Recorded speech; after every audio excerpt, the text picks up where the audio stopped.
Le 16 décembre 2017, des images de l'US Navy créent la sidération parmi la population américaine. Jusque-là classées secret défense, 3 vidéos d'objets volants non identifiés filmés par des F-18 sont révélées au public. Elles seront authentifiées par la Navy en novembre 2019. La première vidéo remonte à novembre 2004. Elle est filmée par une patrouille à proximité du porte-avions américain Nimitz. Sur ces images, un objet en forme de gélule effectue des manœuvres qui défient les lois de la physique. Ce sont les radars du navire de guerre USS Princeton qui confirment la présence de plusieurs objets ce jour-là. Une patrouille de F-18 est immédiatement envoyée sur place et filme l'un de ces objets volants non identifiés. Dans le jargon militaire et scientifique, on les appelle PAN, pour phénomènes aérospatiaux non identifiés. Dans le même temps, le très sérieux New York Times révèle l'existence d'un programme secret. Ce soir, CNN a appris que le Pentagone avait un programme de recherche secret sur les ovnis. Le programme s'appelait le Programme d'identification avancée des menaces aérospatiales, dirigé par l'officiel Luis Elizondo. Des dizaines de millions de dollars ont été alloués au programme par l'ancien leader de la majorité au Sénat, Harry Reid. À cette époque, j'étais le chef du Sénat et j'ai parlé au sénateur d'Hawaï, Daniel Inouye, et au sénateur de l'Alaska, Ted Stevens. Ils étaient tous deux représentants du comité des crédits. C'est lui qui détermine où les crédits pour la défense sont investis. Il contrôlait aussi ce qu'on appelle les fonds secrets, des lignes de budget noires qui n'apparaissent nulle part. C'était secret, c'était classifié. Et je leur ai demandé de se rencontrer dans une chambre sécurisée du Capitole. Là, je leur ai exposé les faits. Et je leur ai dit que je voulais qu'on dépense de l'argent pour essayer de comprendre de quoi il pouvait bien s'agir. Ces révélations sont reprises par tous les médias américains. La divulgation de l'existence d'un programme secret à 22 millions de dollars pour étudier les ovnis est prise très au sérieux. Alain Juillet est l'ancien directeur des renseignements des services secrets français, la DGSE. Le fait que ce soit un sénateur américain qui ait demandé, qui ait insisté pour qu'il y ait cette enquête, montre quand même que ça correspond à une vraie problématique. Néanmoins, les Américains, quand ils ont décidé, à la demande du sénateur de faire l'enquête, l'ont faite parce qu'il y avait déjà eu un certain nombre de problèmes sur lesquels les pilotes américains en particulier s'étaient interrogés, je dirais, et les pilotes et les autres, en voyant les images de ce qu'ils avaient pu regarder. Aux États-Unis, l'affaire fait grand bruit. Et David Fravor, pilote d'un des F-18 présent lors de l'affaire du Nimitz, témoigne sur CNN à une heure de grande écoute. Tout d'abord, ça n'avait pas d'aile, donc on a pensé que c'était un hélicoptère, mais il n'y avait pas de souffle du rotor sur l'eau, pas de rotor. C'était extrêmement abrupt, comme une balle de ping-pong qui rebondit sur un mur et change de direction. Et sa capacité de planer au-dessus de l'eau, puis de repartir à la verticale de 0 à plus de 12 000 pieds, puis d'accélérer en moins de 2 secondes et de disparaître, c'est quelque chose que je n'ai jamais vu de ma vie. Je crois, comme les autres témoins de ce phénomène, qui ont vu l'objet ce jour-là, qu'il s'agit de quelque chose qui ne vient pas de notre monde. Pour les experts, ce témoignage est hallucinant et légitime les vidéos. Jusqu'ici, les militaires se gardaient bien de donner leur avis. Quelque chose venait de changer aux États-Unis. L'armée des États-Unis a dit OK, on n'a plus besoin de garder tout cela secret. Donc, les pilotes peuvent rapporter ce type de phénomène sans avoir peur pour leur carrière. Dorénavant, ils peuvent rapporter cela à leurs supérieurs. Avant, ils ne pouvaient pas le faire. Mais les Américains ne sont pas les seuls à étudier le sujet de façon sérieuse. À travers le monde, de nombreux pays ont créé des organismes ou des programmes de recherche sur les phénomènes aérospatiaux non identifiés. En France, la commission Sigma 2 examine les cas les plus crédibles comme celui de l'affaire Nimitz. Donc on a essayé de reconstituer ce qui a été observé lors des exercices navals qui se déroulaient entre le Nimitz, Princeton, etc. Du 10 au 13 novembre 2004, un certain nombre d'observations répétitives d'écho-radars, 8 à 20, observés au-dessus des îles Catalina, sur une trajectoire sud, à 80 000 pieds et à peu près 100 nœuds. Donc 100 nœuds, c'est une vitesse qui est extrêmement basse pour un avion et qui plus est à des altitudes de ce niveau. Créé en 2013, Sigma 2 est constitué de pilotes de chasse, d'ingénieurs, de militaires et même d'astronautes, dont le français Jean-François Clairvoy. Pierre Bescon, lui, est l'ancien directeur du site de Kourou en Guyane, où sont lancées les fameuses fusées Ariane. Je ne suis pas du tout d'accord avec certains scientifiques, par exemple, qui disent « oh bon, tout ça c'est des bêtises ». Non, si on fait des observations qui sont avérées avec des gens qui ont l'habitude d'observer, comme les pilotes par exemple de chasse, qui voient des choses et c'est pas n'importe quoi ce qu'ils ont vu, si on ne comprend pas, on range l'information sur une étagère en attendant d'avoir une compréhension scientifique un peu meilleure de certains phénomènes physiques, en attendant de pouvoir travailler correctement sur le sujet. Mais on ne dit pas c'est des bêtises. De mon point de vue, ça n'a pas de sens. Quand on dit faut-il croire aux ovnis, aux phénomènes aérospatiaux identifiés, le sujet n'est pas là. Il y a des recherches qui se font sur le sujet. ECHO, donc, qui sont répartis de façon uniforme au nombre de 14 sur une distance d'à peu près 100 miles, avec des altitudes variant de 28 000 pieds jusqu'à 500 pieds. Et ces informations donc sont corrélées entre les différents radars. Sigma 2 travaille en étroite collaboration avec le très officiel Centre national des études spatiales français, le CNES. Et plus précisément l'une de ses branches, le GEPAN, groupe d'études et d'informations sur les phénomènes aérospatiaux non identifiés. Depuis plus de 40 ans, il tente d'élucider l'origine de certains ovnis. Le GEPAN est à charge de collecter, d'analyser et d'informer par rapport à des observations qui ont été faites par des témoins sur le sol français. Le GEPAN n'est pas un service d'alerte, n'est pas un service de recherche, n'est pas un service de surveillance de l'espace, mais bien un service d'analyse des témoignages à partir de témoignages humains, plus des photos qui accompagnent, des croquis et toute information que peut nous amener le témoin. Notre rôle au niveau technique, c'est de faire une analyse par rapport à des phénomènes connus. On cherche un rapprochement entre l'observation, qui est empreinte d'émotion, qui est empreinte d'étrangeté. Mais ne hurle pas comme ça. Oh maman. Mais c'est quoi? Pourquoi tu hurles? Mais c'est extraordinaire. Arrête de hurler comme ça, enfin. C'est des étoiles. Mais non, c'est pas des étoiles. On n'a jamais vu ça. Je vais dire après. Mais il faut surtout appeler, je sais pas quoi là. C'est le rôle donc du GEPAN, c'est d'arriver à identifier des phénomènes connus qui peuvent correspondre, ou probables, quand on n'est pas totalement sûr, quand on n'a pas la preuve, ou dans certains cas qu'on n'arrive pas à exploiter parce que les données ne sont pas assez complètes. Et sinon, avec des données complètes ou une étrangeté mais qu'on n'a pas expliquée, on reste sur des cas inexpliqués. C'est d'ailleurs l'un de ces événements en France, très proche des cas révélés par l'US Navy, qui est à l'origine de la création du GEPAN. Un ancien directeur du groupe, Jean-Jacques Velasco, qui fut en poste pendant 21 ans, aujourd'hui expert indépendant, se souvient d'ailleurs qu'une affaire non élucidée est à l'origine de la création de l'organisme. En France, en 1951, un cas a sollicité en fait l'intervention de l'armée de l'air.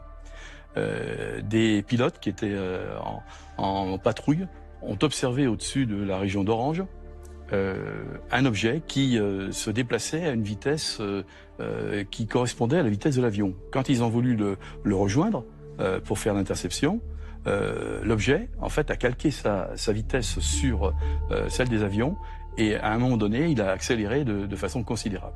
À partir de ce moment-là, un rapport a été fait à l'état-major de l'armée de l'air, c'est remonté même jusqu'au ministre, et on a commencé à prendre en compte très au sérieux ces observations. Et là, des recommandations étaient faites pour créer en France un organisme qui permettait de collecter et d'analyser ces données. Et c'est ainsi que Claude Poher, qui était un ufologue, mais en même temps astronome, et qui travaillait au CNES, a été chargé de créer le GEPAN. Je trouve que c'est le courage du CNES, à une époque, d'avoir dit « Eh ben, on va répondre à cette interrogation-là, et donc on crée le GEPAN ». Et ça, c'était très courageux, parce que précisément, c'est une approche qui est scientifique. Il y a des phénomènes observés qu'on ne comprend pas, eh ben, on va interroger les gens qui observent les choses et puis on va regarder si on peut étudier cette question-là, on va regarder si on peut répondre à cette préoccupation. Ça, c'est une démarche scientifique.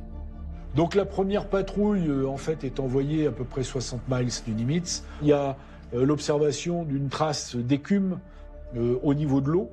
L'un des F-18 donc va engager une manœuvre de descente rapide au contact de cette zone d'écume. Et donc l'objet décrit comme un grand tic-tac va changer de position et va grimper. Donc voilà, il y a une manœuvre qui pourrait sembler intelligente. Bon, suite des opérations, ce n'est que la troisième vague de F-18 qui, elle, est équipée de caméras infrarouges, qui va rallier le point, qui va en faire ces fameux enregistrements. Voilà. Et derrière les images, ce sont surtout les commentaires stupéfaits des pilotes de l'US Navy qui interpellent.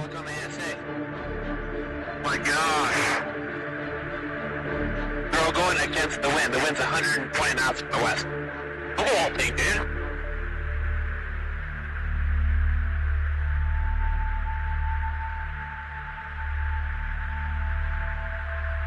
That's not our LNS though, is it? It's not. It is an LNS, dude.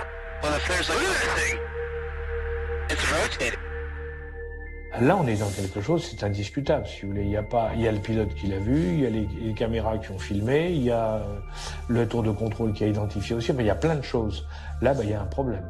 Un certain nombre de cas montrent à l'évidence qu'il y a une interaction vis-à-vis notamment des avions. Et ça, c'est tout à fait démontré. Quand vous prenez le nombre de cas aéronautiques à l'échelle mondiale, de cas officiellement recensés, vous êtes sur un chiffre de l'ordre de à peu près 2000 cas. Sur les 140 cas qui sont retenus, on a tout à fait les stéréotypes de ce qui est raconté depuis 1947, à savoir des objets qui ont des vitesses qui peuvent aller de 0 jusqu'à des vitesses de 10 000 et 20 000 km/h enregistrées par les radars, des accélérations absolument phénoménales, des trajectoires qui ne correspondent absolument pas à des trajectoires que pourraient faire des avions, à savoir tourner autour des avions, avoir des trajectoires avec à la verticale puis brutalement partir à l'horizontale. Parfois, ces objets non identifiés font preuve de comportements intelligents. Ils semblent tester les capacités des avions de chasse qui les poursuivent. En 1956, à une époque où aucune technologie n'est capable de dépasser 2000 km/h, des objets lumineux survolent à très haute vitesse la base militaire de Lake Nice en Angleterre. Les radars enregistrent des accélérations brutales jusqu'à 6000 km/h, puis des arrêts instantanés qu'aucun appareil terrestre n'est capable d'effectuer. L'un des objets lumineux finit par poursuivre un avion de chasse comme s'il voulait engager le combat. Même la CIA s'est penchée sur l'affaire. L'agence de renseignement l'a révélé en 2006 en rendant publique une partie de ses archives secrètes. Et ce n'est pas le seul cas du genre. Ce que je veux dire, c'est qu'on pensait que ces objets n'apparaissaient que dans les airs. Mais ce n'est pas vrai. Il y a eu des phénomènes inhabituels dans l'eau, sous la mer. Et pas une seule fois, mais plusieurs fois. Les gens racontent d'étranges phénomènes survenus à des bateaux, interrompant parfois même leur communication radio. Donc oui, je pense que c'est extrêmement important de faire tout ce que l'on peut pour comprendre de quoi il s'agit. Pour preuve, l'un des cas les plus énigmatiques qui ait été soumis à la commission Sigma 2. Il remonte à 2013 et n'a toujours pas trouvé d'explication. Un dossier qui n'est pas totalement clos, qui est un cas d'observation qui est fait au soir du 25 avril 2013 sur l'aéroport d'Aguadilla, Porto Rico. D'abord par le contrôle aérien. Le contrôle aérien relève des échos radars bizarres. Bon. Et puis signalerait une lumière à un avion de patrouille maritime américain qui est équipé d'une caméra infrarouge visible qui va être utilisée donc dans cette affaire-là. On voit une tache fluctuante donc d'un objet qui se promène, on va dire au-dessus, je dirais, des abords de l'aéroport. Ce qui est plus extraordinaire par contre, c'est qu'après, cet objet semblerait survoler la mer et plonger dans l'eau sans effet de splash, disent les Américains, et laisser d'ailleurs une trace thermique dans l'eau, ce qui est bizarre, parce qu'en fait, un objet immergé dans l'eau, l'eau est opaque aux infrarouges, et donc va constituer normalement un écran qui efface toute trace. Il se trouve qu'il y a une trace résiduelle qu'on ne sait pas bien expliquer, et enfin, pour terminer, cet objet semble ressortir de l'eau et se séparer en deux. Ce cas exceptionnel a été longuement étudié par un groupe d'experts américains qui s'est procuré les images peu de temps après leur tournage. Des images réalisées à partir d'un avion des services secrets intérieurs des États-Unis. Ce cas incroyable a fait l'objet d'un rapport de 160 pages, résultat de plusieurs mois d'enquête. Ses conclusions sont claires, le phénomène reste inexplicable. En particulier, sa capacité à rentrer dans l'eau sans faire de vagues, puis à se séparer en deux, demeure un mystère scientifique et technique.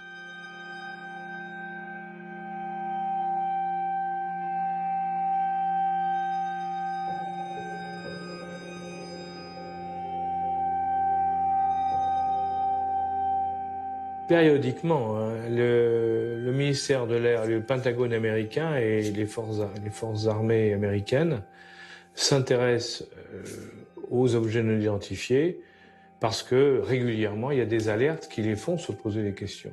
Et pour les militaires, c'est très inquiétant parce que lorsque vous êtes militaire, vous avez besoin de savoir ce que vous avez en face. Donc si vous avez quelque chose que vous ne maîtrisez pas, que vous ne comprenez pas, alors, évidemment, il est logique qu'on essaie de comprendre, donc de lancer des commissions d'enquête et d'essayer de savoir ce qui a pu se passer dans les cas qui ont été observés. Et ces inquiétudes ne datent pas d'hier. Depuis la fin de la Seconde Guerre mondiale, les autorités américaines ont lancé plusieurs commissions d'enquête sur ces phénomènes. En particulier, le projet Blue Book, autrefois dirigé par le célèbre astronome Joseph Allen Hynek. Ce scientifique ne croyait pas aux ovnis. Mais au bout de plusieurs années d'études, il a fini par douter, et même par valider la réalité de ces phénomènes inexplicables. À cette époque, les forces armées américaines elles-mêmes sont déjà contraintes de communiquer sur ces affaires très spéciales. I am here to discuss the so-called flying saucers. The Air Force interest in this problem has been due to our feeling of an obligation to identify and analyze to the best of our ability anything in the air that may have the possibility of threat or menace to the United States. In pursuit of this obligation, since 1947, we have received and analyzed between 1,000 and 2,000 reports. However, there have been a certain percentage of this volume of reports that have been made by credible observers of relatively incredible things. It is this group of observations that we now are attempting to resolve. C'est aujourd'hui exactement la même préoccupation qui anime les autorités américaines. Rien n'a changé. Elles craignent pour la sécurité intérieure. Elles doivent protéger les populations d'une attaque potentielle. Comme dans les années 50, cette interrogation a motivé l'analyse des images filmées par l'US Navy ces dernières années. C'est même la raison d'être du fameux programme A-Type. Il y a eu beaucoup d'événements rapportés. Et la technologie embarquée à bord des avions s'est aujourd'hui beaucoup améliorée. Ils peuvent prendre des photos de ces phénomènes, et on a d'excellentes photos de ces objets. Sont-ils une menace? J'en sais rien. Mais je sais que nous ne pouvons pas juste détourner la tête et faire comme s'ils n'existaient pas, car ils existent.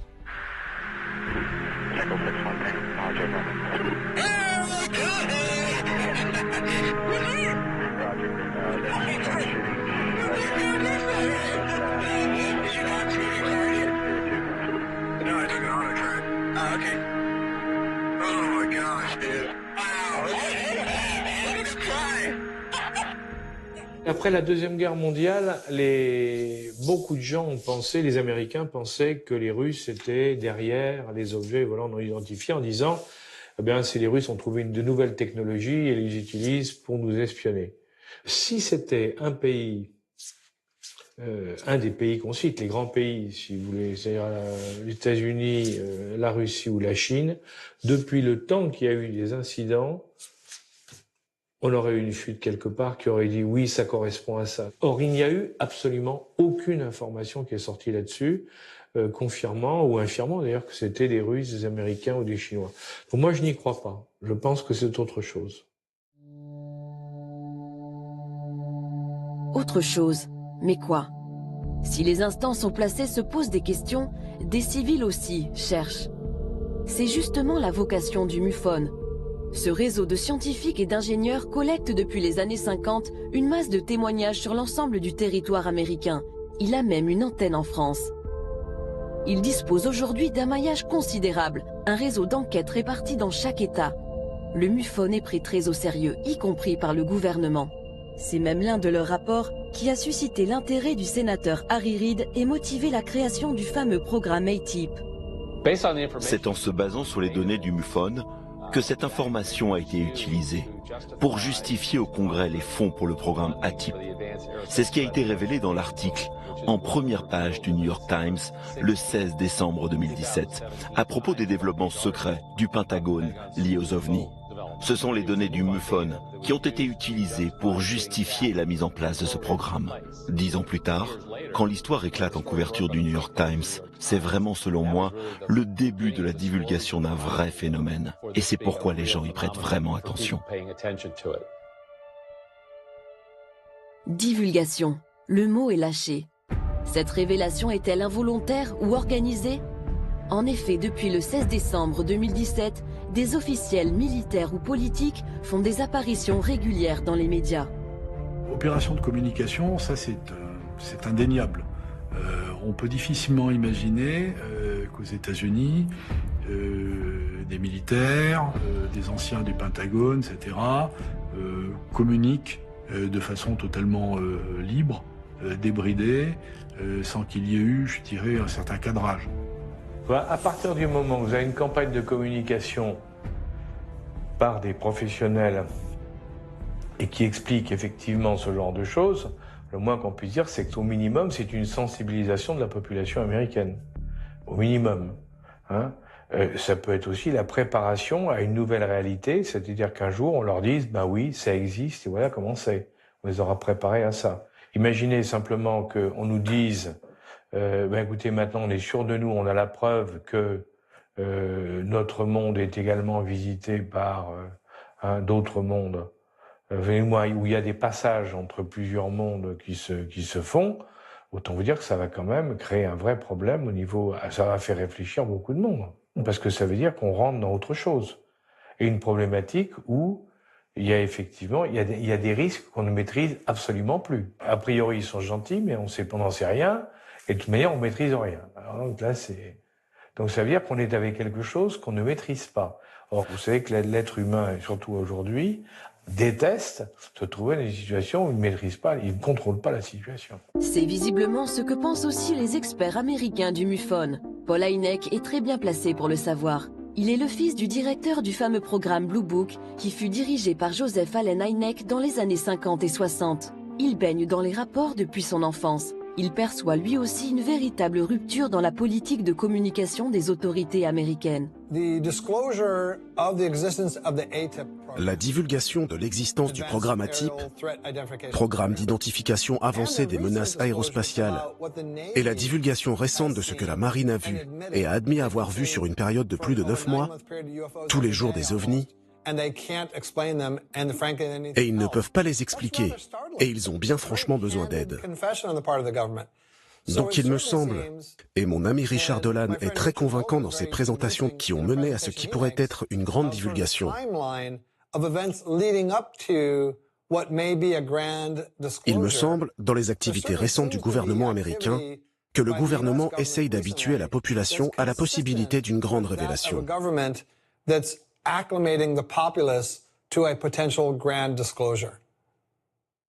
Paul Hynek et les autres membres du MUFON en sont convaincus. En 2018, ils ont même invité l'ancien directeur du programme ATIP, Luis Elizondo, qui est venu confirmer leur intuition.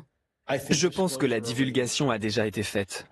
Je ne pense pas que cette révélation soit un événement, c'est un processus. Et ce processus a déjà commencé. Tout ça est vrai. C'est pour ça que 22 millions de dollars d'impôts ont été dépensés. Ça fait beaucoup. Mais à quoi ont vraiment servi ces 22 millions? Comment élucider le mystère de ces phénomènes aérospatiaux non identifiés? Quelles études précisément ont mené les Américains dans le cadre du programme ATIP? Ces travaux ont été essentiellement menés par Bigelow Aerospace, une société dirigée par Robert Bigelow, un homme d'affaires aux idées bien arrêtées qui est convaincu de l'existence de la vie extraterrestre. Je suis complètement convaincu, c'est simple. Croyez-vous que des ovnis sont venus sur Terre? Il y a une présence extraterrestre. Où exactement? C'est droit devant le nez des gens. Oh mon Dieu. Pourquoi le sénateur Reid a-t-il décidé de travailler avec Bigelow Aerospace? Un choix qui peut paraître surprenant et qui d'ailleurs lui fut reproché par certains. Il se justifie aujourd'hui. Je voulais dépenser cet argent et nous avions 22 millions de dollars. Mais on ne pouvait pas donner simplement l'argent directement à quelqu'un. Donc nous avons fait un appel d'offres auprès des sociétés intéressées. Bigelow a fait une proposition et l'armée américaine a trouvé qu'elle était la meilleure. C'est pourquoi il a eu le contrat. Il l'a eu pour plusieurs raisons. Tout d'abord, il était intéressé par ces objets depuis très longtemps. Et donc il a proposé des choses qu'aucun autre contractant ne pouvait proposer, ne serait-ce qu'en termes de bureaux et de technologie. Et il a fait une excellente proposition, et c'est pour cela qu'il a eu le contrat. Et je suis content que ce soit lui. Alors sur quel domaine la société Bigelow Aerospace a-t-elle travaillé? Sur ce document récemment déclassifié de la DIA, le département du renseignement militaire américain, on découvre les recherches menées par la firme. Au total, 38 sujets d'études très complexes qui concernent des technologies futuristes et non maîtrisées aujourd'hui. Par exemple, l'antigravitation, la propulsion nucléaire dans le spatial, la recherche des trous de verre permettant de pénétrer des univers parallèles, l'énergie négative ou encore la magnéto-hydrodynamique. Ce n'est pas un hasard si ces recherches de pointe ont été menées par Bigelow Aerospace. En 1995, avant même de fonder sa firme, Robert Bigelow crée le National Institute for Discovery Science dans le but d'élucider de nombreux mystères scientifiques, dont les ovnis. Il y investit des millions de dollars de sa fortune personnelle. C'est simple, pour les spécialistes, Robert Bigelow est un héros national. Robert Bigelow a dépensé plus d'argent que n'importe qui dans le monde, de son argent privé, pour financer des recherches sur les ovnis. D'après moi, c'est un héros au sein de la communauté ufologique. C'est un homme intéressé par les étoiles. Il a fondé Bigelow Aerospace à Las Vegas, qui construit des habitats gonflables pour l'espace. Je suis heureux de savoir qu'il a du succès, qu'il travaille avec la NASA, avec le programme spatial. Je le remercie pour le temps passé ensemble. Cela nous mène dans la bonne direction en termes de divulgation et je suis très enthousiaste. Au fil des années, des personnalités sérieuses et incontestables ont travaillé auprès de Bigelow. Le docteur John B. Alexander, pilier du laboratoire de recherche militaire de Los Alamos, ou encore Edgar Mitchell, le 6e homme à avoir marché sur la Lune. Et après des années d'études, leur verdict laisse sans voix.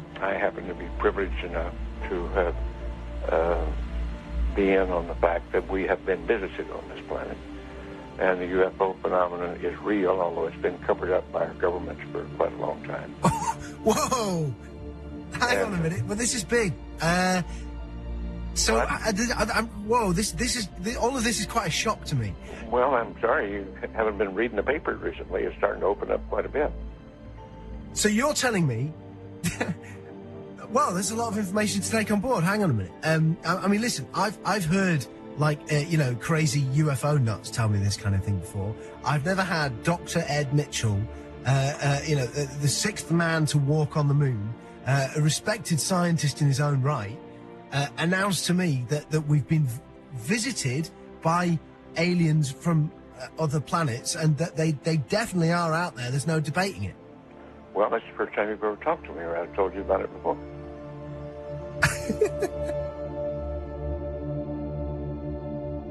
Ces observations d'OVNI n'ont pas seulement lieu aux États-Unis. Certains dossiers, y compris en France, continuent de bousculer les certitudes des esprits les plus rationnels. Et nous poussent à nous poser sérieusement la question, sommes-nous visités par une intelligence non humaine ?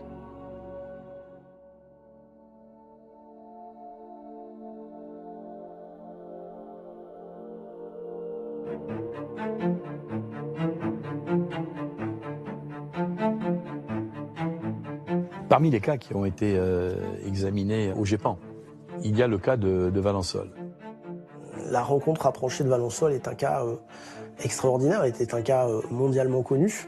L'histoire se passe le 1er juillet 1965. L'agriculteur Maurice Masse est dans son champ ce matin-là, vers 5h30. Il commence à travailler. Il aperçoit des gens qui sont dans son champ de lavande et il pense qu'ils sont venus avec une voiture, à l'époque c'était une Dauphine, je crois, qui sont en train de faire fouiller dans ces lavandes. Et en s'en rapprochant, il se rendra compte que c'est pas du tout une voiture, que c'est un objet assez étonnant, mais surtout, il y a 2 entités de petite taille qui sont à côté du vaisseau et qui semblent faire des prélèvements de lavande. Et là, à sa grande surprise, il constate qu'il a affaire à des petits êtres qui se retournent, et l'un d'entre eux va sortir de sa poche une espèce de tube qui va le paralyser. La paralysie du témoin, c'est quelque chose de tout à fait curieux. Puisqu'en fait, il avait toute sa conscience, mais il était paralysé sur le plan musculaire. Et le vaisseau va partir immédiatement. Alors il a dit, je ne pouvais plus bouger, je ne pouvais plus faire un mouvement, mais j'étais bien. J'étais bien, mais je ne pouvais plus ni avancer, ni reculer, j'entendais tout, je voyais tout, mais je ne pouvais plus bouger. Alors on peut imaginer peut-être qu'elles l'ont immobilisé comme on immobiliserait une bête sauvage, sans vouloir de faire de mal, si jamais elle se rapprochait un peu plus de nous. Il a dit, et ça, pour moi, c'est une phrase que j'oublierai jamais, « Dans leurs yeux, je lisais de la bonté. » Dans leurs yeux, je lisais de la bonté. Et bien ça, pour moi, ça résume toute l'histoire. On n'invente pas quelque chose comme ça. Il rentre chez lui, et là, il va tomber dans un profond sommeil qui va durer plusieurs jours. Il dormait sans arrêt, il fallait que sa femme le réveille. Il fallait que son épouse dise « Maurice, réveille-toi, ça fait 10-12 heures que tu dors. » Alors ça ne s'invente pas non plus. Il ne pouvait plus garder une montre. Ou à l'avancer, ou à le reculer, ou... Voilà. Une montre, il ne pouvait plus s'en servir. Voilà. Ça ne lui servait plus parce que la montre n'était jamais à l'heure. Les gendarmes vont se rendre sur place. Ils vont constater qu'il y a une trace au sol. Il y a une trace qui est tout à fait particulière et qui est étonnante. Cette trace, elle consiste en un cylindre qui est creusé dans le sol, avec 3 trous obliques qui partent au fond. C'est lisse, comme s'il y avait un outil qui avait donc forgé ce sol. Et puis des traces de plot qui visiblement est en appui sur le sol. Il y avait un trou, donc, et dans lequel j'ai envoyé ma main sur à peu près une hauteur de 50 cm et qu'on pouvait dire qu'il y avait comme s'il y avait des griffes qui s'étaient comme une arrimage. C'est bien ça, hein, dire bon là. Et là, tu vois ici, là, de ce côté, il y avait les amandiers là. Ouais. Et derrière les amandiers, je me souviens bien, il y avait une vigne. Ouais. Il y avait des amandiers à l'époque qui étaient plantés en rang d'oignons. Et selon la trajectoire d'envol de ce qu'on pouvait appeler l'engin, la partie gauche des amandiers était jaunie comme par une forte chaleur. Alors c'était surprenant parce que d'un côté de l'amandier c'était vert et de l'autre côté c'était jaune. Il faut savoir que pendant 10 ans, il n'a plus rien poussé. Il a replanté de la lavande, il a replanté du blé. Pendant 10 ans, sur ce petit morceau, c'est pas parce que c'était pas quelque chose d'immense, hein. Donc il n'a plus rien poussé. Ça lui est tombé dessus. Il n'aurait jamais rien dit à son meilleur ami. Peut-être que l'histoire se serait arrêtée là, quoi. Il aurait emporté avec lui. C'est la presse qui est arrivée, puis la presse locale, puis la presse régionale, puis nationale et internationale. Et à partir de ce moment-là, le monde entier est arrivé. Le petit village de Valençol est en émoi depuis 48 heures avec l'apparition d'une soucoupe volante. Je me trouve au Café des Sports de ce charmant petit village. Il fait très chaud, les joueurs de belote s'en donnent à cœur joie. Dites-moi, messieurs, le principal témoin de l'affaire, M. Masse, est parti en vacances. Est-ce que quelqu'un pourrait me raconter quelque chose? Est-ce qu'il y a quelqu'un qui a vu ou à qui on a raconté quelque chose? Allez, monsieur Moisson. Le patron de l'établissement, M. Moisson. C'est aujourd'hui... M. Masson est aujourd'hui la vedette du village. Vous fûtes en quelque sorte le confesseur de M. Masse qui était dans son champ lorsqu'est apparue cette soucoupe volante. Alors racontez-nous. Ça, la matinée, Maurice Masse est venu, c'était un ami, et il m'a raconté qu'il avait vu un engin se poser dans son champ. Et oui. Il m'a dit de ne pas en parler, vu qu'il serait peut-être embêté. Ou... Et vous avez pu garder le secret combien de temps? Jusqu'au lendemain. Et le lendemain... Le matin, tout le monde, enfin, on a un peu parlé et tout le monde, Provençal est venu. Tous les journaux de la région tous les journaux de la région sont venus, voilà. Gens s'est posé là-dessus. Les empreintes sont très visibles. Sont très visibles, oui. Et ce n'est pas quelque chose qui peut être fait par des amateurs? Non, par aucun appareil connu, je ne crois pas. Est-ce que M. Mas est une personne qui s'amuse à faire des blagues de temps en temps? Non, moi, là j'ai eu l'impression que vraiment il a dit la vérité parce que vraiment il était un peu émotionné de l'engin qu'il avait vu. Hein. Cette affaire, elle a suscité beaucoup de réactions. Il y a même par exemple le professeur Yves Rocard, qui était quand même académicien, et qui s'en est occupé. Il y a beaucoup de gens qui ont, à l'époque, qui ont parlé de cette enquête. Mais ce qui est intéressant, c'est que au GEPAN, on avait les 3 rapports de Jean Hermery. Le GEPAN classe aussitôt ce dossier stupéfiant parmi les cas les plus inexplicables qui lui ont été soumis. Même le père de la bombe atomique française, Yves Rocard, se penche longuement sur l'affaire. Et justement, le nucléaire semblerait avoir un lien très étroit avec le phénomène. Les tests nucléaires, il faut le savoir, c'est quelque chose quand même qui est effrayant, parce que 540 bombes nucléaires ou thermonucléaires qui ont été balancées dans l'atmosphère, c'est énorme. Et ça correspond, dans la période entre 1960 et 1961, à une explosion tous les 3 jours, faite par les Américains ou les Soviétiques.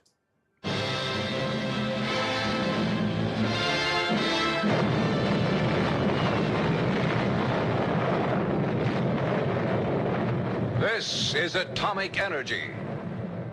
Dès 1949, il y a déjà des indices selon lesquels il se passait des choses tout à fait surprenantes en termes de localisation de ces phénomènes.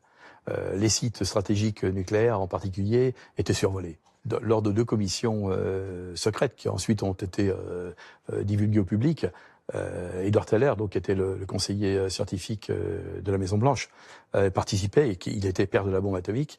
Il expliquait qu'il y avait des survols des sites nucléaires, en particulier Oak Ridge, où on fabriquait le plutonium, les bases de lancement, White Sands, Sandia, Roswell, où il y avait les bombardiers atomiques qui partaient, enfin bref, tout un ensemble d'éléments qui montraient qu'il y avait des survols. In True magazine, Commander Robert McLaughlin, a Navy-guided missiles expert, told of flying saucers detected by radar over White Sands, New Mexico. Scientists were tracking a rocket, suddenly detected a saucer at 56 miles altitude. Over 100 feet in diameter, the disk was traveling at 1,800 miles per hour, rapidly outranged their instruments. But there had been time for precise, accurate measurements. Says McLaughlin, that saucer could not have been made on Earth. Par exemple, j'ai appris que plusieurs bases de missiles dans le Midwest, dans le Dakota, ont été mystérieusement désactivées. Parfois, les militaires sont même sortis dehors et en pleine nuit ont pu voir des objets dans le ciel. Dans certains cas, cela a même interrompu les communications sur la base. Et ça n'est pas arrivé une seule fois, mais plusieurs fois. L'un des cas les plus troublants se déroule en 1967 au-dessus de la base de Malmstrom dans le Montana. Nous avons retrouvé l'un des derniers témoins de ces événements. Comme les autres témoins, il a gardé le silence pendant 30 ans avant que l'affaire ne s'ébruite finalement. Le lieutenant Robert Salas était en charge du lancement des missiles nucléaires Polaris. Il y avait un établissement à 6 mètres sous terre. Le nom de mon commandant était Fred Mywald. On prenait chacun notre tour la garde, en restant en état d'alerte. Et à un moment, dans la soirée, je reçois un appel téléphonique du garde d'en haut. Il y avait 6 gardes là-haut. Il voyait d'étranges lumières dans le ciel, qui volaient très vite, qui s'arrêtaient à mi-vol, qui repartaient en arrière. Il n'entendait pas de son de moteur, c'était uniquement des lumières dans le ciel, mais des lumières étranges, qu'il n'associait pas à des avions. Il criait dans le téléphone, balbutiant, me disant qu'il y avait une lumière rouge, orange, qui volait au-dessus de l'entrée principale. Et tous les gardes là-haut étaient prêts avec leurs armes. Et il m'a demandé ce qu'il devait faire. Bien sûr, j'étais sous le choc en écoutant ce qu'il me disait. Lui, il était clairement effrayé. Je lui ai dit de s'assurer que rien ne rentre dans la zone de défense et qu'il pouvait utiliser toute force nécessaire. Ensuite, il a raccroché. Il m'a dit qu'il devait raccrocher car l'un de ses gardes était blessé. Je suis allé réveiller mon commandant et alors que je lui ai expliqué les appels téléphoniques, nos missiles se sont éteints. On avait 10 missiles sous notre contrôle et les 10 missiles se sont éteints. On est passé en mode no-go. On ne pouvait plus les lancer, on ne pouvait plus les utiliser. Et c'est ce que nous avons rapporté au poste de commandement.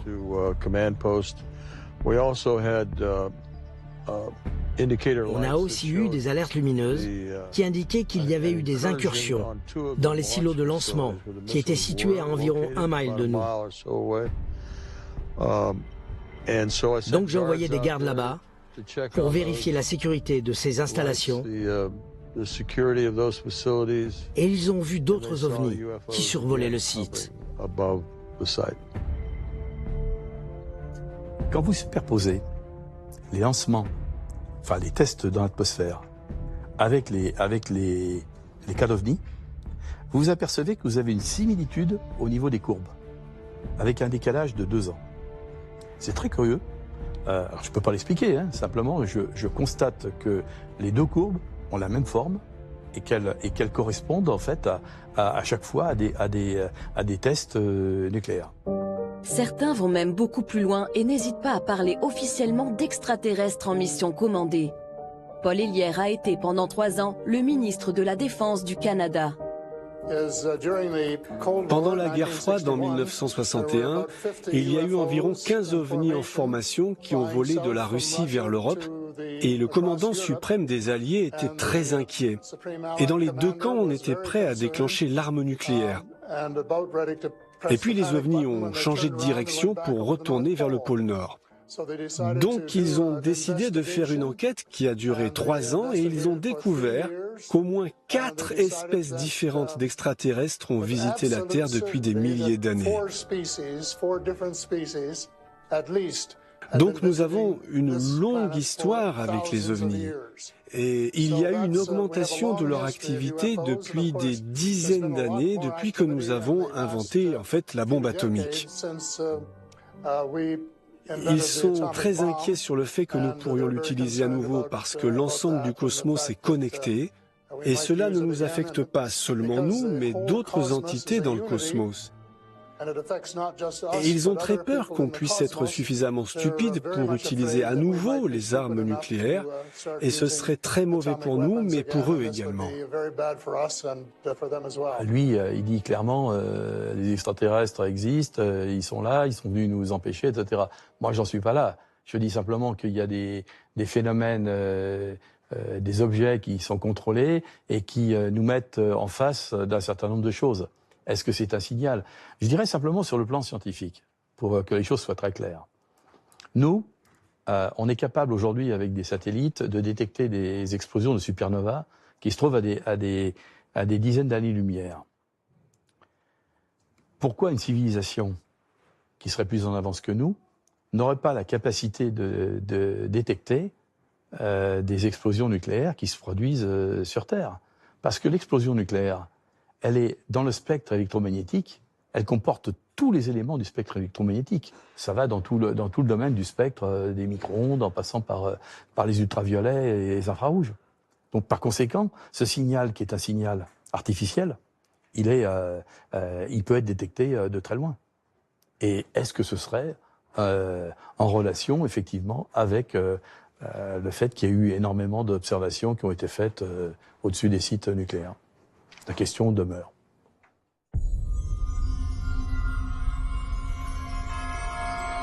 En 2012, en France, le journaliste David Gallet filme des parapentistes à proximité de la centrale nucléaire de Cattenom en Moselle. Il capte sur sa caméra un étrange objet lumineux pendant quelques secondes.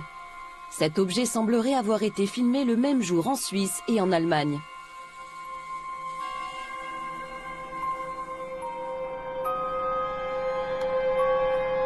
Qu'est-ce que c'est que ce truc?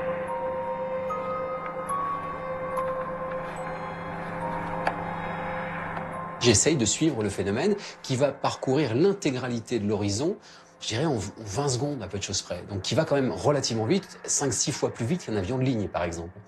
Et puis je le suis tant bien que mal parce que ça va passer devant le soleil, c'est pas si simple que ça, parce que c'est une lumière qui passe devant le soleil, on voit plus rien, mais je le récupère. Et à la fin, le phénomène semble, en tout cas moi, ce que j'ai dans l'objectif, disparaître, s'évaporer. Et puis je suis avec quelqu'un qui est un ingénieur du son, qui est à côté de moi et qui me dit mais qu'est-ce que tu fais? Parce qu'il se demandait ce que je faisais avec la caméra, c'est-à-dire je ne suivais plus du tout le paramoteur, mais je balayais l'horizon avec la caméra et je lui dis je crois que j'ai filmé un ovni, et puis on rigole quoi. Mais on rigole pas longtemps parce qu'après on va regarder les images sur le petit écran de contrôle de la caméra et puis surtout ensuite dans le montage.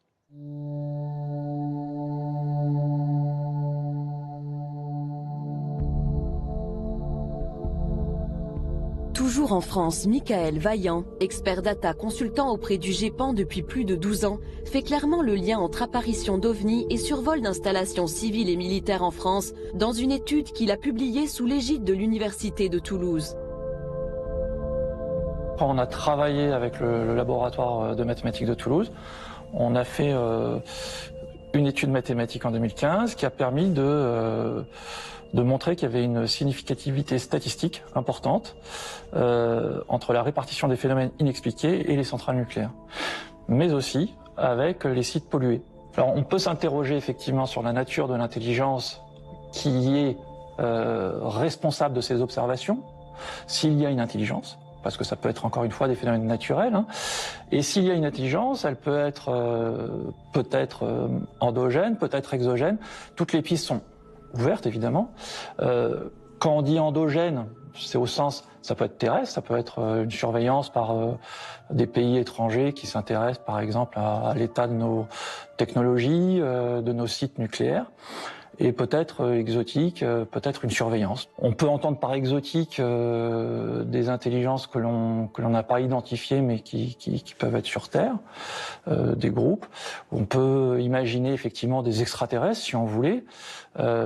C'est probablement l'hypothèse la plus extrême à ce stade. Et on peut s'interroger dans ce cas-là aussi, pourquoi il y aurait des intelligences extraterrestres qui viendraient observer comme ça des sites nucléaires ou des sites pollués. C'est assez, a priori, ce serait assez étrange et savoureux. Que ce soit pour surveiller les humains qui jouent avec le feu nucléaire ou pour toute autre raison, ils sont désormais de plus en plus nombreux, politiques, ingénieurs, chercheurs, à oser parler clairement d'une intelligence non humaine. Je ne peux pas parler au nom du gouvernement, je n'en fais plus partie. Mais aujourd'hui, ma conviction personnelle, c'est qu'il y a de nombreuses preuves qui montrent que nous pourrions ne pas être seuls, quoi que cela veuille dire. Il y a beaucoup de nouveaux cas qui arrivent tous les mois. Il n'y a pas de doute à ce sujet. Les pilotes voient des choses, les marins voient des choses en mer, de nouveaux cas arrivent tout le temps.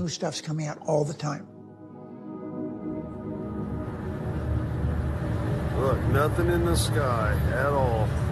Then all of a sudden, bam! What is that? Anybody tell me what that is? We're in the middle of the ocean. On a ferry. Nothing around. Look. Nothing around. No land, no nothing. The reason we had so much secrecy. S'il y avait autant de secrets, c'est parce que les gens ne comprenaient pas ce qui se passait. Et plutôt que d'effrayer la population, ils l'ont juste ignoré, en espérant que cela disparaisse. Mais ça n'a pas disparu. Et aujourd'hui, l'armée est obligée de faire quelque chose parce que maintenant, il y a trop d'événements. Parce que les pilotes d'avion n'ont plus peur de dire ce qu'ils ont vu.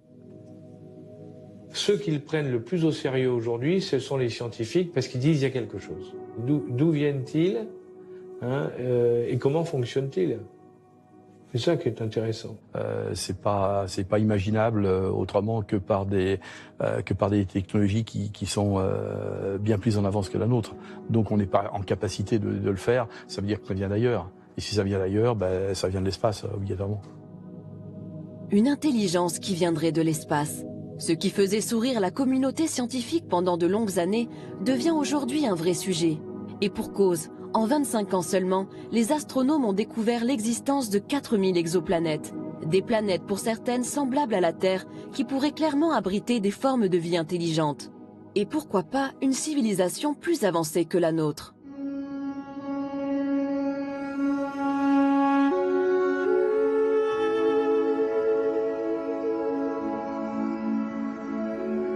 Avi Loeb est le directeur du département d'astrophysique de la prestigieuse université d'Harvard. Il est aussi le patron de 2 instituts sur les mathématiques et les trous noirs qui rassemblent de nombreux physiciens, astronomes et mathématiciens. Autant dire que c'est l'un des chercheurs les plus sérieux et respectés au monde dans son domaine. Or, avec ses équipes, il a étudié l'un des phénomènes les plus surprenants jamais observés dans l'espace proche, l'arrivée d'un objet interstellaire non identifié au comportement unique et sidérant. Son nom, Oumuamua, qui signifie en hawaïen « le messager ». Oumuamua a été découvert le 19 octobre 2017. C'est le premier objet que nous avons identifié près de la Terre et qui provient de l'extérieur du système solaire. Il était évident qu'il n'était pas tiré par le Soleil, parce qu'il allait trop rapidement près de la Terre. Au départ, les astronomes ont pensé que c'était un rocher, un astéroïde, peut-être une comète, donc on ne l'a surveillé que pendant une semaine. Ensuite, nous avons compris qu'il avait d'étranges propriétés. Il tournait sur lui-même, par exemple, toutes les 8 heures. Sa luminosité était 10 fois plus forte. Cela veut dire que sa place dans le ciel change d'un facteur de 10. Tout ce que l'on voit, c'est la lumière réfléchie. L'objet est donc 10 fois plus long que large. C'est une forme bien plus extrême que beaucoup d'objets que nous avons vus dans le système solaire. Le mois suivant, les astronomes l'ont observé un peu plus, sans y prêter trop attention. Et au mois de janvier, elle était trop mince pour être observée. Mais les observations prises plus tôt ont été analysées. Et là, on a réalisé qu'en fait, Oumuamua a dévié d'une orbite qui est orientée seulement par la gravité du Soleil. Il y a eu une force supplémentaire qui l'a poussé loin du Soleil. Cela aurait pu être le résultat d'un dégazage, comme on le voit avec les comètes, quand la glace à la surface de la comète s'évapore à cause de l'illumination de la lumière du Soleil. Mais dans le cas de Oumuamua, nous n'avions aucune preuve de l'existence d'une queue de comète. Il n'y avait pas de gaz autour de l'objet. Et il y avait très peu de limites. Et donc, c'est très déroutant. Qu'est-ce qui lui donne cette poussée supplémentaire? Dans un article scientifique que nous avons écrit, nous avons suggéré que peut-être cette poussée est donnée par la lumière du Soleil. Et pour que la lumière du Soleil puisse se réfléchir sur un objet et lui donner une poussée suffisante, l'objet doit être très fin, moins d'1 millimètre d'épaisseur, comme une voile sur un voilier qui serait poussée par le vent.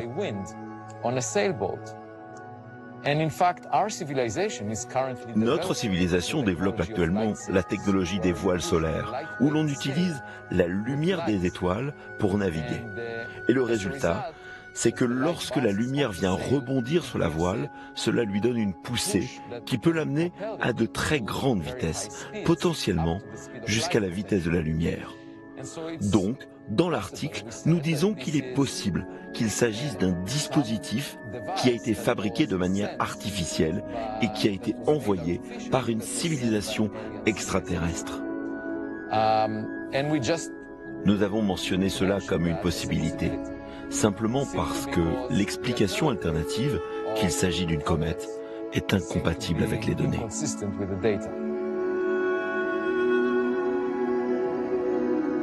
Si la voile solaire d'Avi Loeb reste une hypothèse très exotique mais probable, les technologies qui pourraient expliquer les performances inouïes de ces objets inspirent les scientifiques, les militaires et les firmes privées. Alors, y a-t-il derrière ces programmes de recherche une véritable course pour les technologies de demain? Alors, la technologie qui est utilisée par ces engins, apparemment en tout cas, est une technologie que nous ne maîtrisons pas. Parce qu'il est évident que si on trouvait la solution qui permet à un engin non identifié de se balader à vitesse zéro, à vitesse extraordinaire et à évoluer n'importe comment, il est évident que ça intéresserait tout le monde. Parce que ça changerait le rapport à l'aviation de chasse, hein, entre autres. Après tout, si on trouve quelque chose, ça peut aider la défense française. Donc on est toujours dans la même logique de dire, si on trouve quelque chose, ça peut nous aider à comprendre le phénomène et pourquoi pas à en tirer parti. Alors la firme Bigelow et le fameux programme américain à 22 millions de dollars avaient-ils pour but d'élucider ces phénomènes et technologies inconnues pour en tirer parti? Le sénateur à l'origine du programme semble l'affirmer. Est-ce que je pense que la technologie, le programme pour lequel nous avons dépensé de l'argent a aidé? La réponse est oui. Avons-nous des réponses? Oui, nous en avons, mais pas tant que ça. Moi, je m'intéresse à la science, et je pense que nous devons connaître l'origine de ces phénomènes. D'où viennent-ils? Et je pense également que nous devons être compétitifs. D'autres pays, dont la France, ont fait le travail en essayant de comprendre tout cela. Et je suis à peu près certain que la Chine également. Ainsi que la Russie, qui est dirigée par un ancien responsable du KGB, je suis certain qu'ils ont aussi fait le travail. C'est pourquoi je pense qu'aujourd'hui, nous devons le faire, ce travail, nous, les États-Unis. Dans cette compétition, les Américains semblent donc bien partis. Si l'on reprend la liste des sujets d'études de la firme Bigelow, on constate de nombreux programmes sur des thématiques non maîtrisées aujourd'hui, mais dont les applications seraient révolutionnaires. Parmi les sujets les plus sensibles, l'antigravité, ou la capacité de s'affranchir des lois de la physique et notamment de la pesanteur. Faire voler un objet sans résistance physique ou sans être attiré au sol. J'ai maintenant une quasi-certitude que dans tous les cas où on a vu quelque chose de bizarre qui a été parfaitement identifié, on a aussi bien vu qu'il y avait un phénomène, c'était en effet un engin qui ne tenait pas, qui ne fonctionnait pas avec la gravitation classique, on était dans l'antigravitation. Ça, je crois que c'est une quasi-certitude dans tous les cas de figure. Ces technologies futuristes nécessitent la conception de nouveaux matériaux. On les appelle métamatériaux. Récemment, une firme privée a signé un contrat de recherche et développement avec l'armée américaine sur ces technologies. En juin 2018, le docteur Al Puthoff, cofondateur de cette société et ancien participant du programme ATIP, fait à ce sujet des déclarations surprenantes. C'était un échantillon multicouche de bismuth et de magnésium. Cette couche de bismuth est plus petite qu'un cheveu humain. L'échantillon de magnésium fait 10 fois la taille d'un cheveu humain. Il a potentiellement été récupéré durant le rapatriement d'un véhicule spatial avancé qui se serait écrasé. À Las Vegas, au mois de juin 2018, le physicien Al Puthoff a laissé entendre que cet étrange objet de métamatériaux venait d'un crash d'OVNI. Mais il n'en est pas sûr. Puthoff et son collègue, le docteur Eric Davis, sont sur le point d'identifier un ensemble de petites pièces qui semblent au-delà de tout ce que l'humanité peut fabriquer. Cet échantillon a été créé par des couches plus fines que des microns, via un processus inconnu sur Terre et dans un but que nous pouvons seulement supposer. Aucune preuve a été trouvée que quelqu'un ait déjà créé quelque chose comme ça. Quand on en parle à des gens du domaine de la création de matériaux, ils disent qu'ils ne savent pas pourquoi quelqu'un voudrait créer quelque chose comme ça. Il n'est donc plus seulement question de comprendre l'origine des ovnis, mais bien d'en tirer parti. Ces métamatériaux présenteraient ainsi des propriétés exceptionnelles qui pourraient s'avérer très utiles et très rentables. Ils ont des métamatériaux. J'ai vu les photos. J'en ai parlé avec eux. Ils essaient de comprendre comment ça fonctionne. Il semblerait que si l'on envoie une fréquence dans ces matériaux, ils l'évitent. Enfin, c'est ce que l'on m'a dit. Je ne l'ai pas vu, je ne connais pas les détails, mais ils essayent de comprendre exactement comment ils ont été fabriqués. C'est un matériel créé avec du bismuth et c'est stratifié. Donc, c'est nouveau pour nous. Et on essaye de comprendre comment cela fonctionne. Ces savoir-faire pourraient aussi nous permettre de résoudre l'équation écologique et lutter contre le réchauffement climatique. L'énergie et le système de propulsion sont tout de suite deux choses. Parce qu'il semble y avoir ce potentiel alléchant d'énergie illimitée, gratuite, sans impact écologique qu'on pourrait se procurer.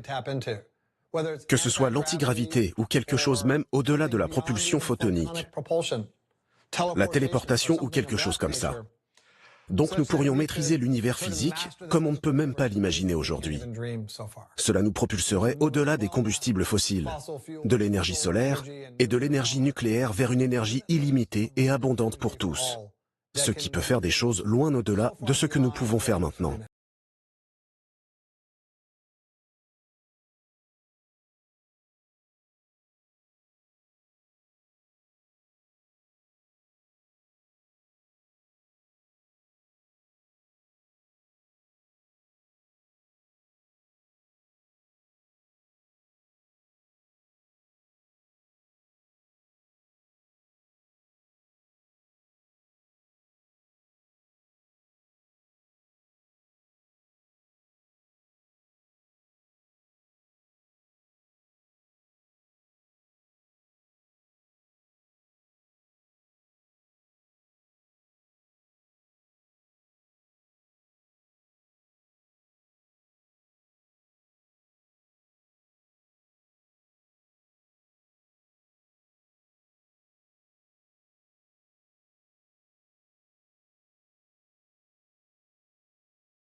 La nature de la réalité telle qu'on a l'habitude de le concevoir.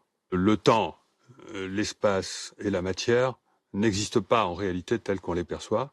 Ce sont des constructions de la conscience à partir d'un champ d'information immensément plus vaste que ce qu'il est coutume d'appeler la matière ou l'espace-temps.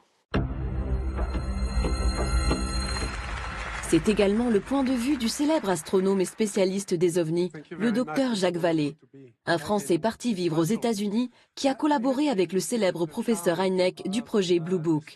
Il défend lui aussi un nouveau regard sur la physique.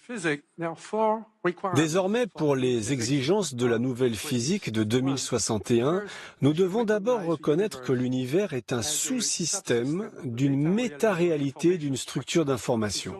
Tout est une structure d'information et c'est simultané. Nous devrions reconnaître les dimensions comme un artefact culturel. Nous créons les dimensions car nous avons de petites bibliothèques, des coordonnées X, Y et Z, mais nous n'avons pas besoin d'élan physique. Donc nous devrions faire comme nous le sentons avec le concept de dimension dans la physique du futur. Le présent est plus que déterminé, comme le dit Philippe Guillemant. Il est déterminé depuis le passé et depuis le futur.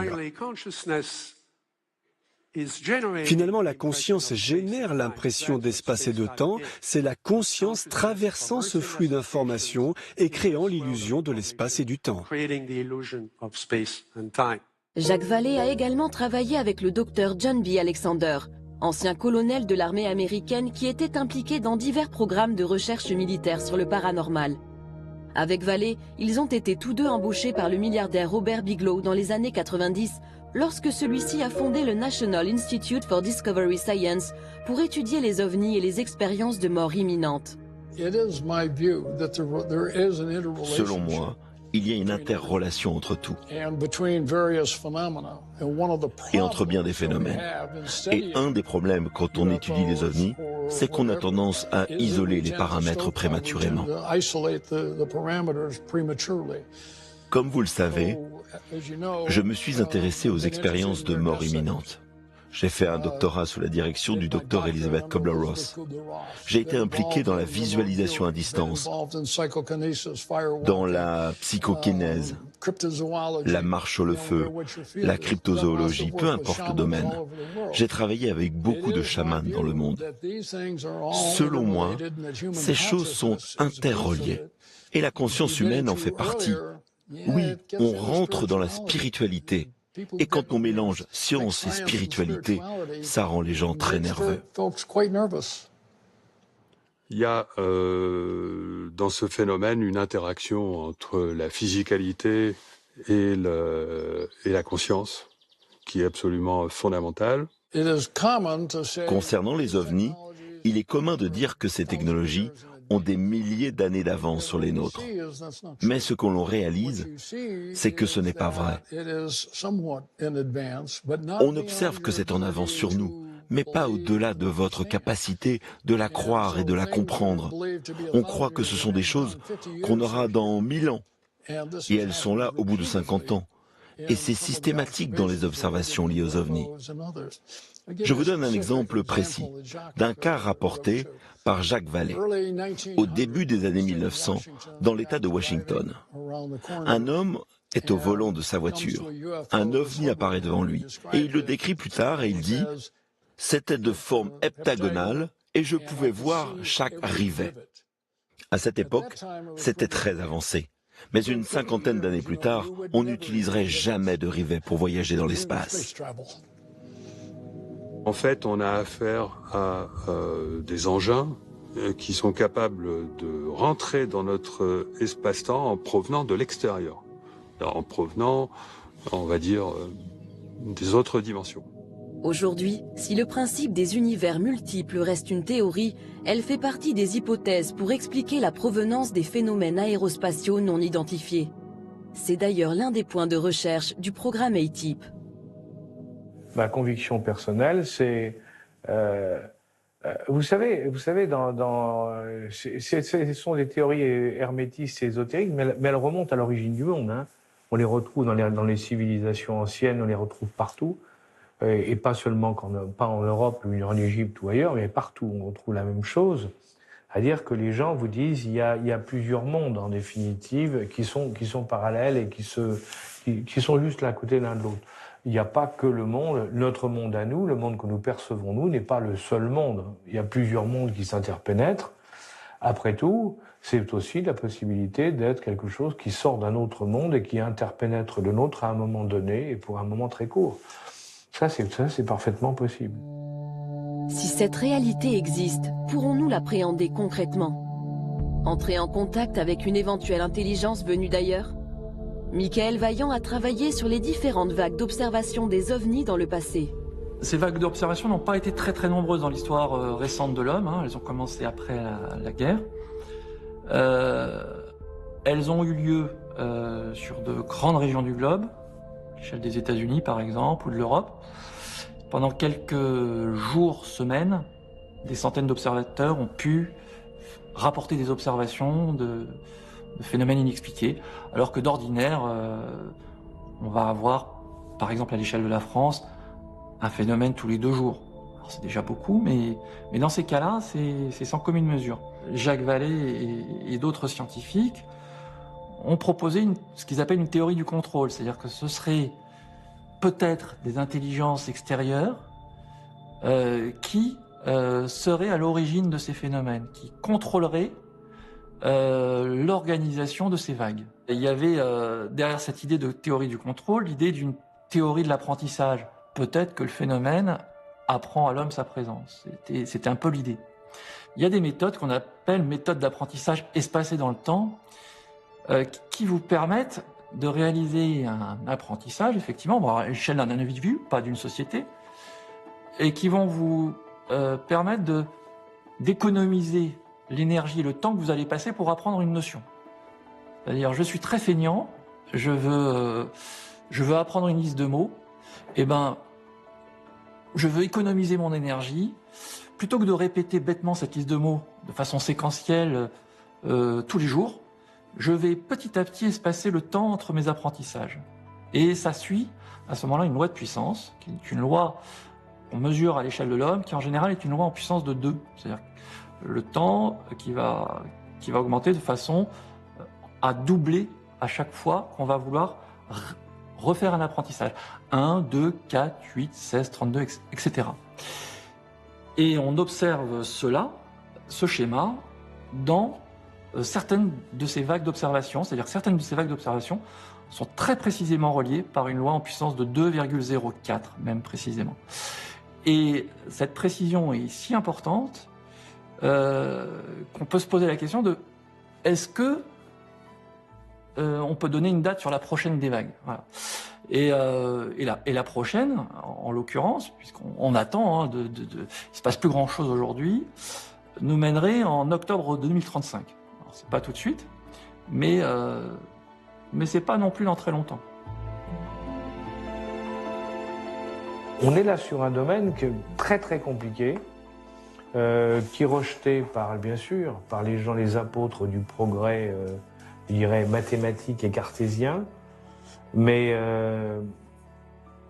est-ce qu'on n'aura pas des surprises dans le futur? Ça, c'est autre chose. Si les autorités américaines ont encore des choses à révéler, qu'elles le fassent, parce que je pense que les gens sont peut-être prêts à recevoir cette information. Je pense sans aucune hésitation que les recherches scientifiques sur ces objets volants non identifiés sont vraiment bonnes pour l'humanité. Pas seulement pour les États-Unis, mais pour le monde entier. Je pense que s'il n'en tenait qu'à moi, ce que je ferais avec les autres pays travaillant là-dessus, eh bien, c'est de se rencontrer, de partager les informations. Que les États-Unis partagent avec la France, la Chine, la Russie, nous devons le faire parce que c'est quelque chose qu'on ne comprend pas. On doit travailler ensemble et rendre ces informations publiques et les partager. C'est important, pas seulement pour notre pays, mais pour toute la civilisation humaine.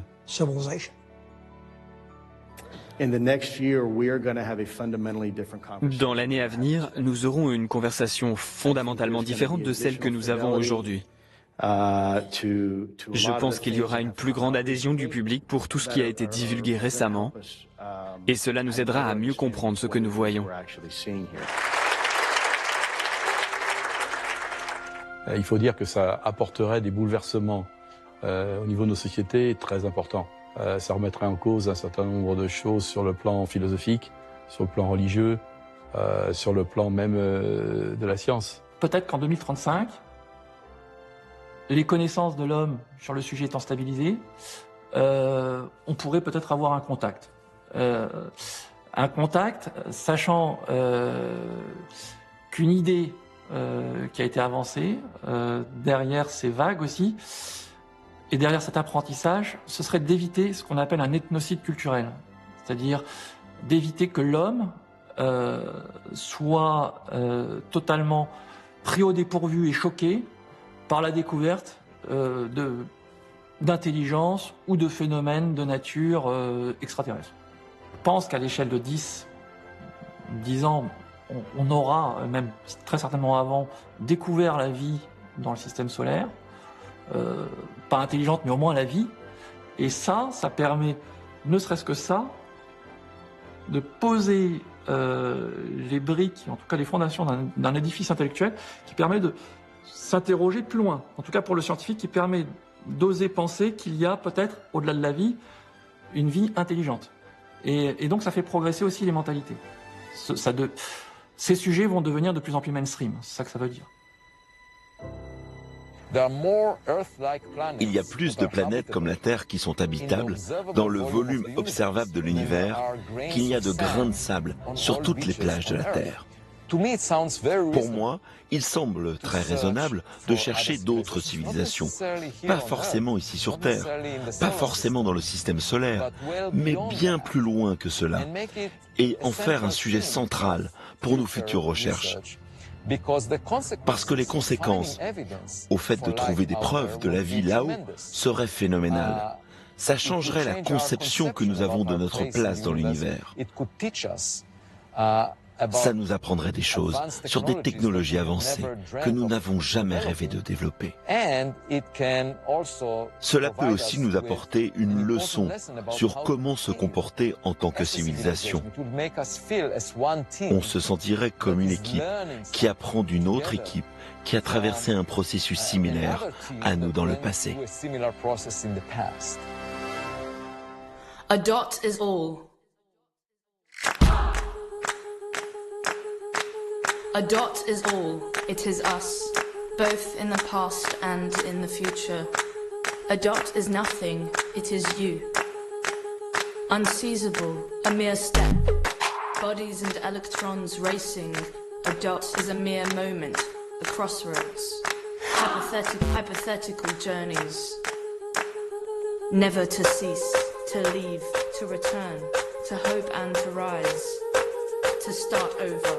So soon, to doubt, however, invisible or immense, which however move the clock of our thoughts. On se trouve devant un phénomène qui contrôle la réalité du témoin. Donc le problème, c'est que le témoin nous raconte un truc auquel on ne peut pas croire parce qu'il faisait partie du phénomène à ce moment-là. C'est-à-dire le témoin vraiment rapproché. On se trouve un petit peu, si vous voulez, l'analogie qui me plaît beaucoup, c'est le cinéma. Si vous interrogez, vous voyez 100 personnes qui sortent d'un cinéma, vous leur demandez ce qu'ils ont vu Godzilla. Bon, ils sont tous d'accord sur l'existence de Godzilla. En fait, le Godzilla en question, c'était juste une projection sur un écran. La vraie technologie, elle était derrière eux, c'était le projecteur. Moi, je veux rencontrer le projectionniste.